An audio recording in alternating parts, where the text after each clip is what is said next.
Close your eyes for a moment. What image comes to mind when you think of Native Americans? Is it a solitary figure on horseback against the sunset, or maybe a teepee village on the vast plains? For many, our understanding is shaped by simplified, even romanticized portrayals.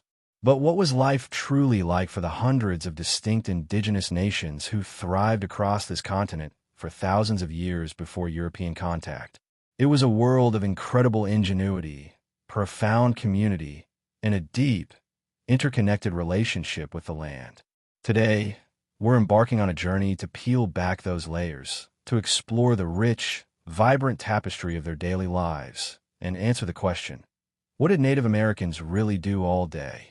Get ready to challenge your assumptions and discover a world far more intricate and fascinating than you might imagine. Before we dive into the day-to-day, it's absolutely critical to understand our starting point. There was no singular Native American experience. This vast continent was, and still is, a vibrant mosaic of hundreds of distinct nations, each with its own unique language, sometimes completely unrelated to their neighbors, its own spiritual beliefs, social structures, customs, and most importantly, its own way of life, dictated by the environment they called home. Think about it. A day for a fisher in a cedar canoe among the towering trees and salmon-rich rivers of the Pacific Northwest bore little resemblance to a day for a farmer in the sun-baked adobe villages of the American Southwest, or a nomadic hunter following buffalo herds across the seemingly endless Great Plains. We're talking about immense ecological and cultural diversity. So, as we explore, remember we are painting with broad strokes, offering glimpses into these varied realities, rather than presenting a single, monolithic existence. Let's explore some of these fascinating differences. The very core of daily life revolved around sustenance. How did these communities feed themselves, clothe themselves, and build their homes? The answer was a testament to their deep ecological knowledge and adaptive genius. For the nations of the Great Plains, like the Lakota, Cheyenne, or Crow, their lives were intimately intertwined with the American bison or buffalo. Their days often involved sophisticated, communal buffalo hunts. These weren't just about food. Every part of the buffalo was used. Meat for sustenance and pemmican, a high-energy survival food. Hides for teepees and clothing, bones for tools, sinew for thread, and even dung for fuel. Women were masters of processing, transforming raw hides into supple leather, turning fresh meat into jerky that could last for months, ensuring the community's survival through harsh winters. Contrast this with the agricultural societies of the Northeast woodlands, such as the Haudenosaunee, Iroquois, or the Southeastern peoples like the Cherokee and Creek. Here, farming was paramount.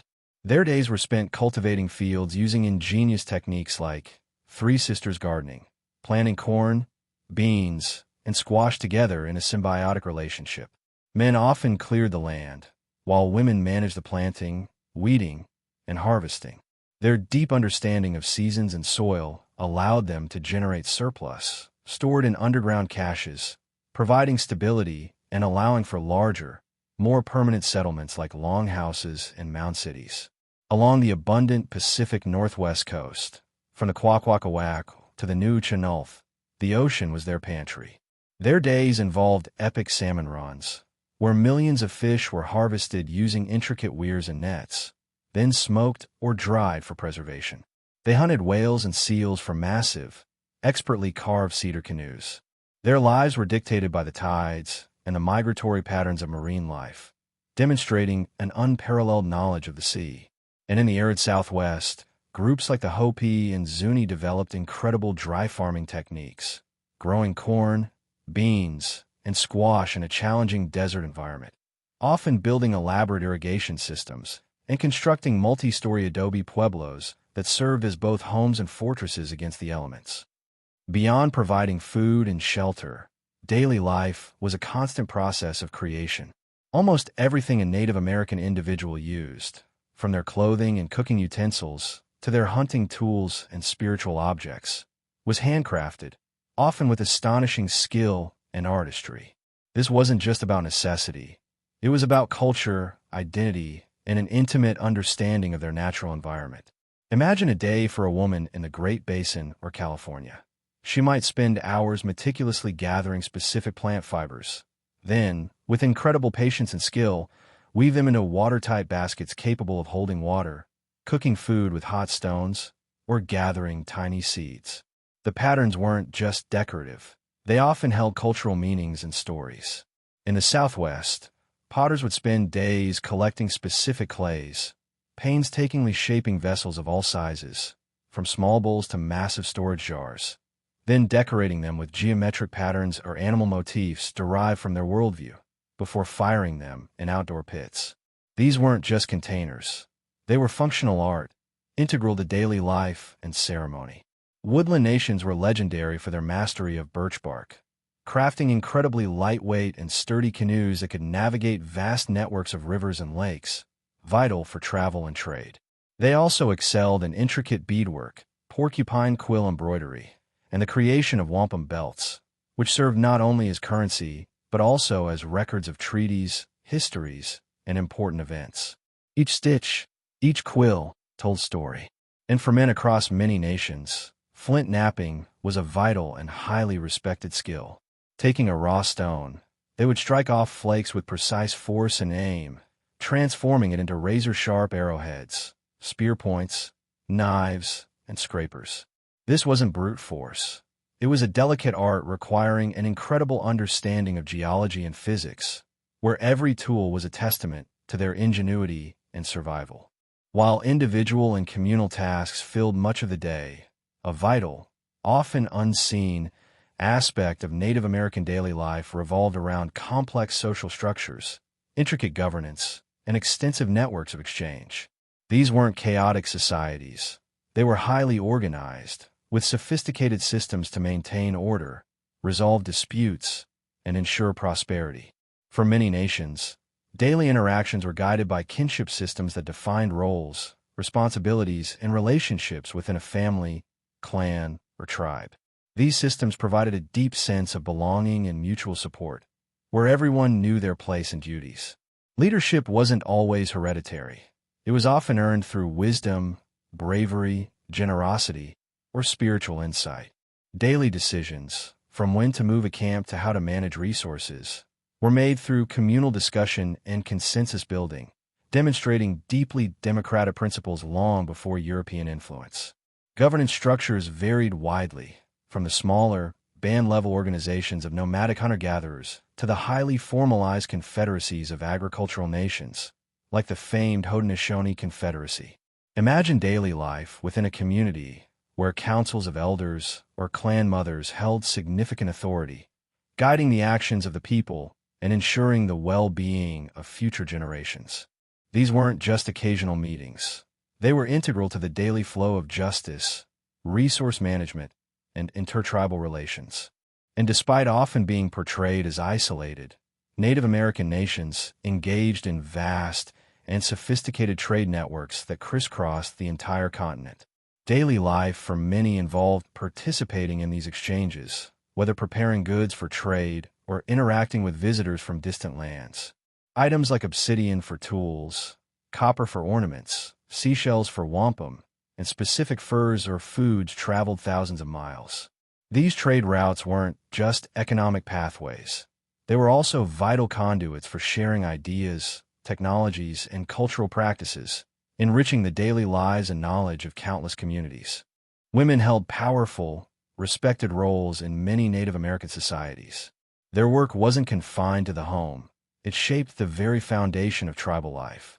In farming nations, women were the primary agriculturalists, tending to fields of corn, beans, and squash, not just for food, but to feed entire communities.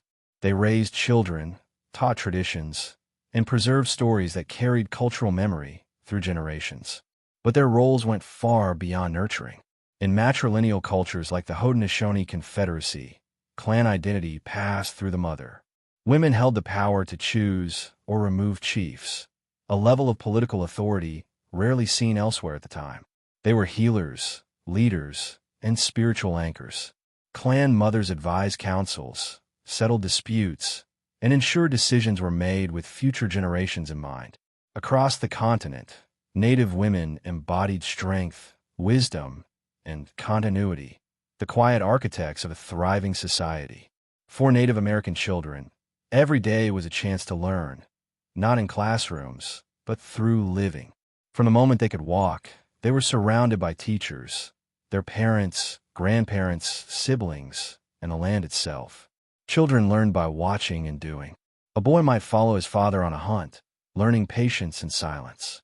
A girl might sit beside her mother, learning to weave, cook, or plant. Through imitation and observation, they absorbed the skills and values that would shape their adult lives. But play was just as important. Children played stickball and other games that taught balance, speed, and teamwork. Games that echoed the real-world challenges of hunting, war, and survival. They also learned through stories, passed down by elders around the fire. Stories that taught right from wrong, respect for nature, and their place in the world. In these ways, learning was constant, joyful, and deeply rooted in culture. Childhood wasn't separated from the adult world. It prepared them to step into it.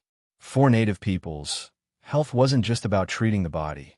It meant restoring balance between mind, spirit, and nature. Healing was sacred. It was ceremony, and it was wisdom passed through generations. Medicine people, often elders, shamans, or designated healers, were entrusted with deep knowledge of plants, prayers, and sacred rituals.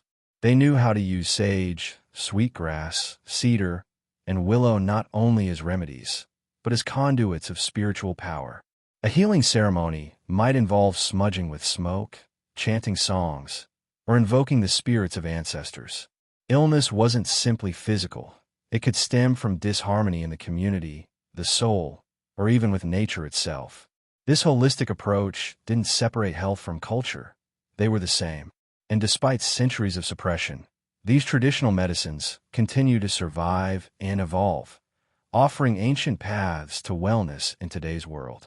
Life for Native American communities was deeply attuned to the rhythms of the earth. The seasons didn't just mark time. They structured the entire flow of daily life.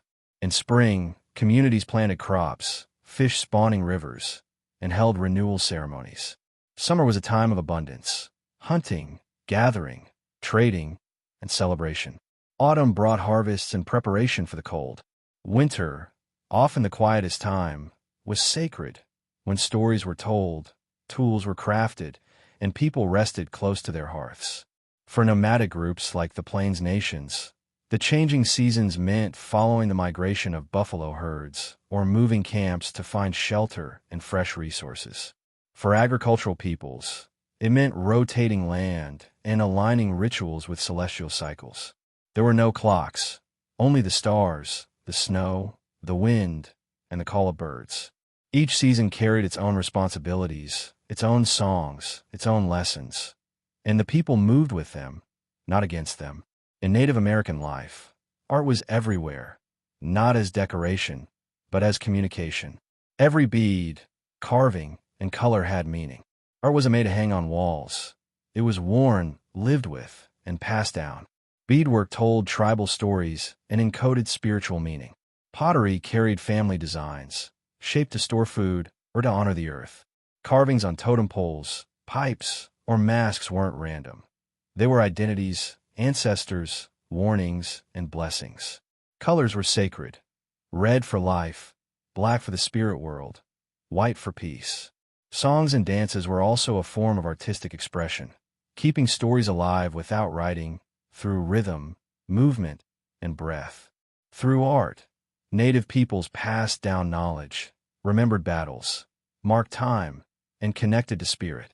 It was not separate from daily life. It was woven into every thread, etched into every bone, and sung into every heartbeat. We began this journey asking, what did Native Americans do all day? Now we understand they hunted and farmed, healed and traded, taught and created. But more than that, they lived with balance, purpose, and profound connection. These are not lost peoples frozen in the past. Their knowledge still walks among us. Their values, respect for the earth, shared responsibility, deep listening, are more relevant now than ever. Despite centuries of displacement and erasure, Native nations continue to survive, resist, and rebuild. Their stories didn't end. They continue in every drumbeat, every ceremony, every native child learning their language again. So the next time you picture native life, don't see it as a relic. See it as a legacy, living, breathing, and still unfolding. If this story moved you, don't let it end here. Hit that like button, subscribe for more untold histories, and share this with someone who still pictures a stereotype.